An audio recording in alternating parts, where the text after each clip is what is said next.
Essa é a nossa 13ª videoaula e hoje falaremos sobre os números decimais. Então veja, até agora nossa trajetória foi o seguinte. Começamos as operações básicas nos números inteiros, depois apresentamos as frações e resolvemos operações com frações. Hoje vamos apresentar um novo tipo de número, que são os números decimais, que também tem sua relação com as frações. Então, o estudo de hoje é ainda uma consequência do estudo de frações. Vamos fazer a seguinte ideia. Poderíamos representar um número, já que o número é um ente abstrato, né? Como qualquer coisa. Por exemplo, um pirulito. Um pirulito representaria o número 1. Suponho que isso é um pirulito, certo? Ficou meio feio, mas isso é um pirulito. Então, se eu tivesse o número 2, representando assim, eu teria 2 pirulitos. Óbvio, né? Isso aí é absorver primeira série, esse tipo de coisa, mas não é isso que eu vou discutir. Agora eu vou representar o número como uma barra.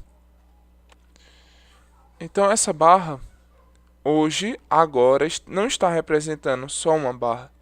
Ela está representando o número 1 dividido em 10 pedaços. Veja se não é.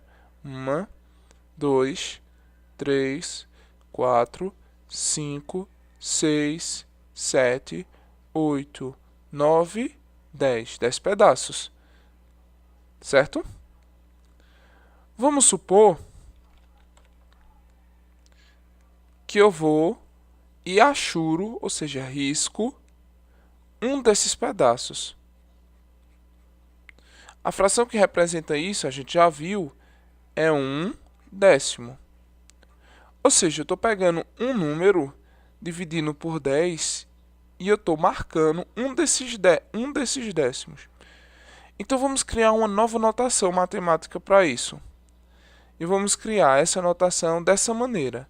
1/10 é a mesma coisa que 0,1.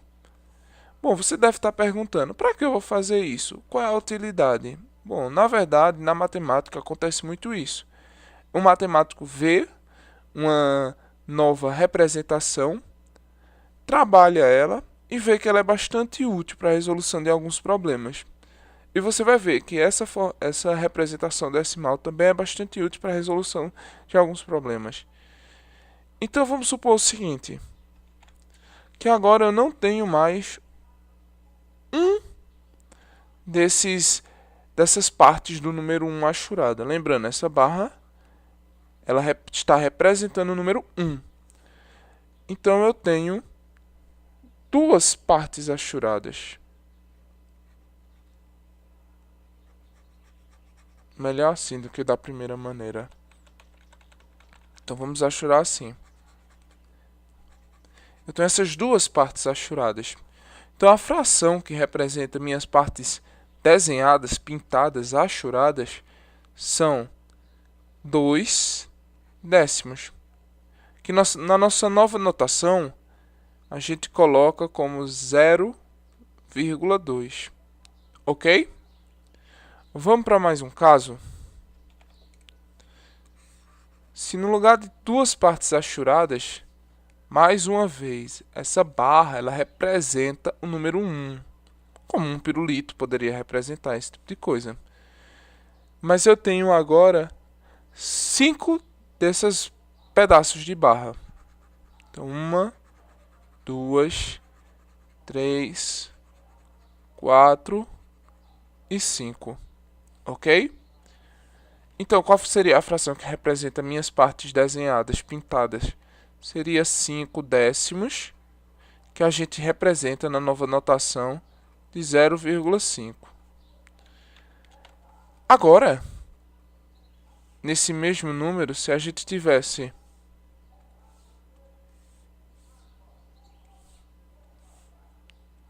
sete partes achuradas, 1, 2, 3, 4, 5, 6, 7.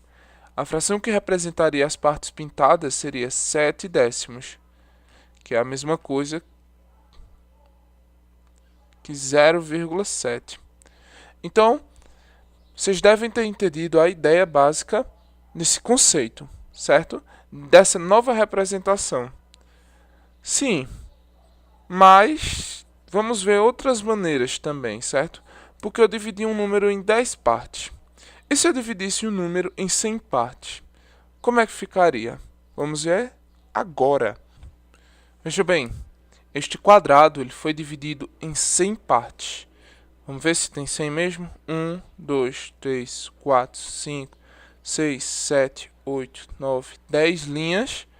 1, 2, 3, 4, 5, 6, 7, 8, 9, 10.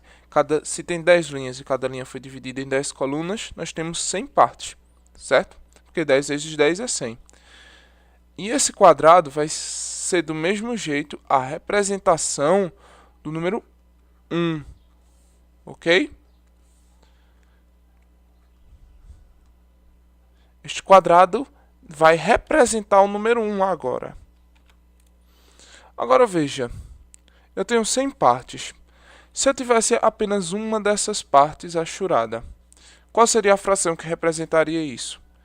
Sabemos que nós temos uma parte pintada ou achurada de 100.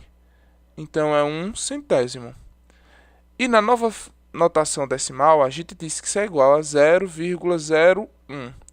Ou seja, na notação anterior, a primeira casa representava a quantidade de 10 partes que eu dividia e quantas dessas 10 partes eu tinha. No segundo caso, a segunda casa decimal representa a quantidade em 100. Então aqui eu tenho uma parte de 100, certo? Por isso que é 0,01. Agora, no lugar de eu ter apenas uma achurada, vamos supor que eu tivesse 10 achuradas, certo? 10 partes achuradas. Lembrando que esse quadrado representa o número 1. E eu tivesse 10 partes achuradas. 1, 2, 3, 4, 5, 6, 7, 8, 9, 10. Então veja, eu tenho 10 partes de 100 que foram achuradas. Então, eu tenho, como eu já mostrei, 0,10.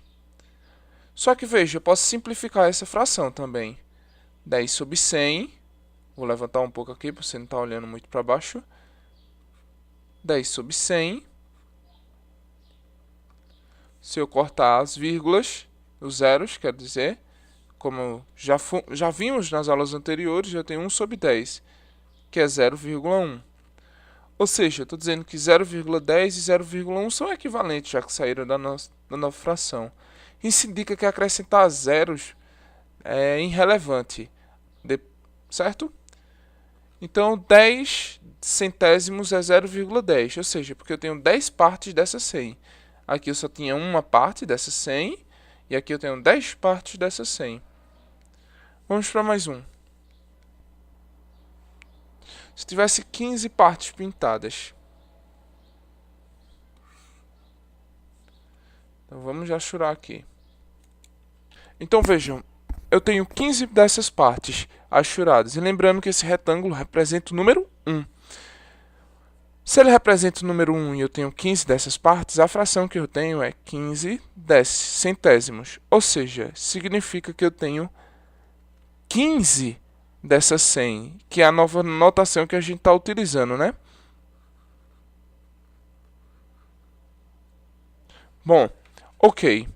Então até aí tudo beleza, né? Então parece que essa nova maneira de representar é muito interessante. Vamos entendermos mesmo, se você entendeu mesmo, como representar isso.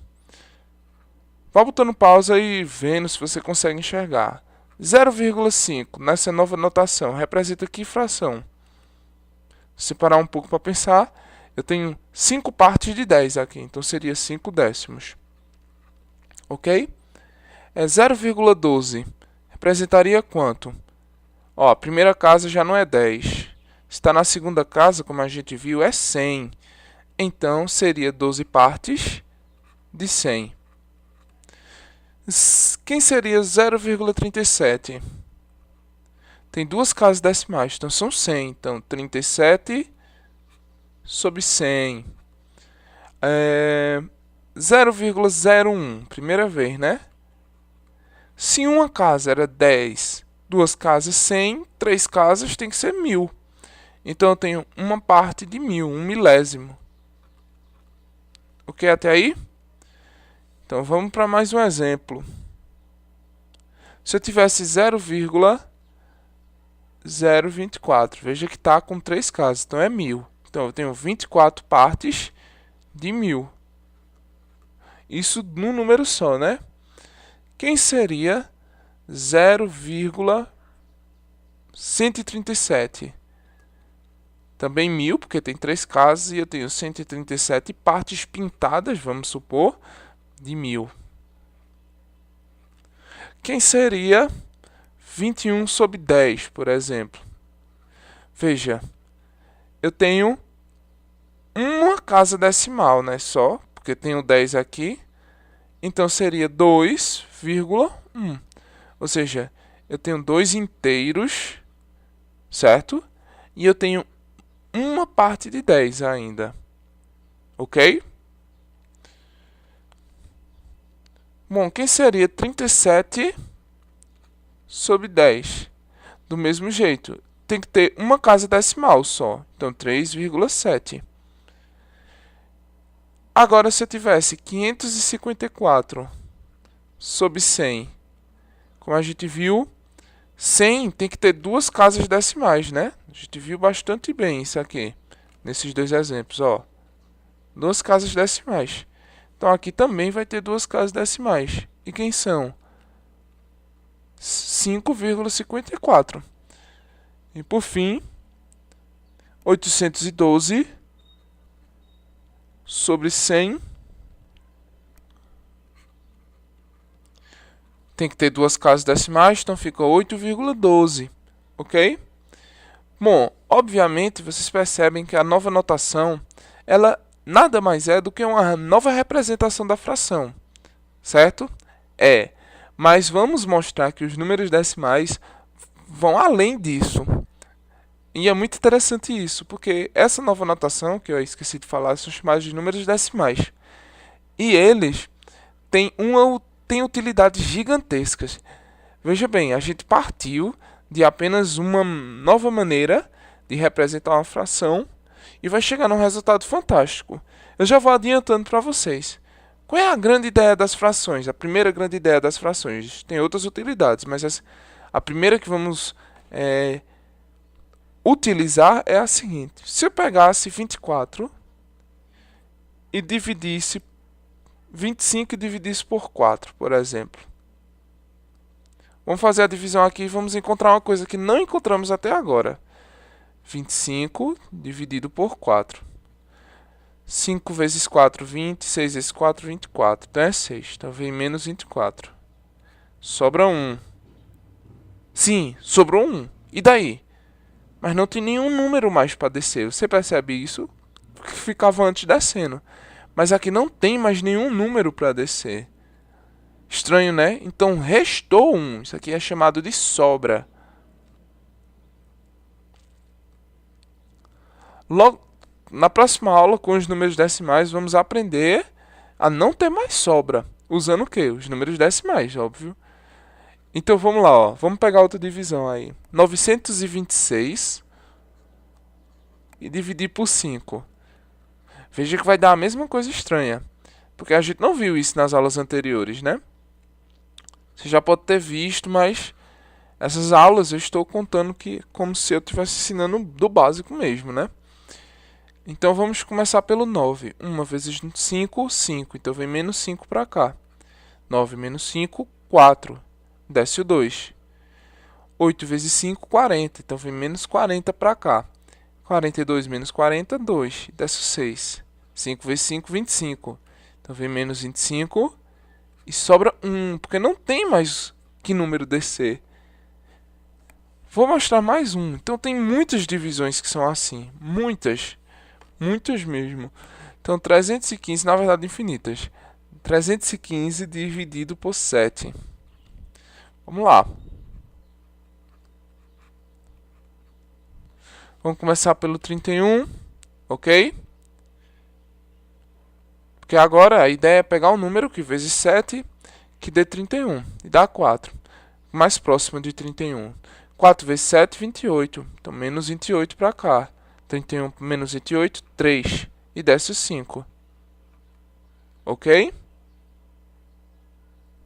Não, gente, não é 315, é 319. É um erro simples. Dá para mudar aqui. Então, no lugar de descer o 5, vai descer o 9. Porque aí daria para dividir, né? Se fosse no outro caso. E 5 vezes 7, 35. Então, menos 35 para cá. 39 menos 35, 4. Então, veja que sobrou, restou 4.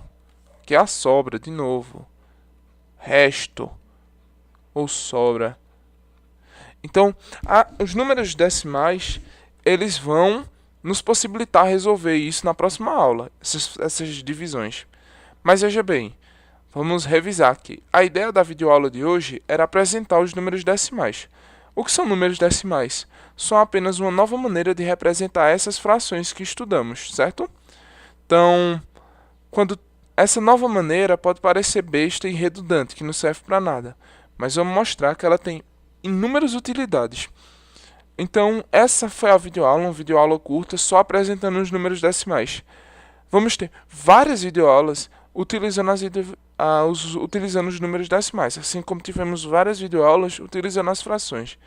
Bom, se você gostou do vídeo, se você não tinha ideia do que representava o número decimal, só sabia fazer conta com eles e agora sabe mais ou menos o que representa, compartilhe esse vídeo com pessoas que têm as mesmas dúvidas que você, porque aí você está ajudando essas pessoas. Se você gostou, curte o vídeo, se inscreve no canal e acompanhe os nossos vídeos. Nós não temos assim uma data certa de lançamento de vídeos, mas toda semana lançamos, assim. É o normal, a ideia é lançar pelo menos toda semana. Então, valeu aí, até a próxima aula.